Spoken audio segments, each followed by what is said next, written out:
სურსათის უვნებლობის კუთხით მოქმედი კერძო და სახელმწიფო ლაბორატორიების საქმიანობაზე იმსჯელეს პარლამენტის აგრარულ საკითხთა კომიტეტში. სხდომას კერძო და სახელმწიფო ლაბორატორიების წარმომადგენლები ესწრებოდნენ. სამუშაო ხასიათის შეხვედრაზე ლაბორატორიების ხელმძღვანელები დაინტერესდნენ, როგორ და რა ნიშნით გაიმიჯნება კომპეტენციები კერძო და სახელმწიფო ლაბორატორიებს შორის.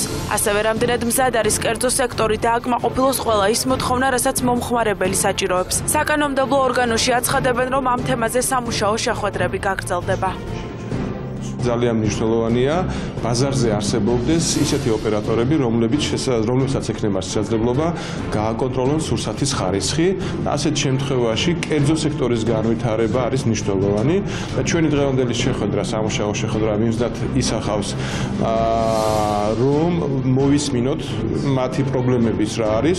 საჭიროების შემთხვევაში შეიძლება არ გამოვრიცხავრო საკანონმდებლო ინიციატივებითაც შევიდეთ, შემდეგ უკვე პარლამენტს მიმართოთ დავამუშაოთ რაიმე ინიციატივები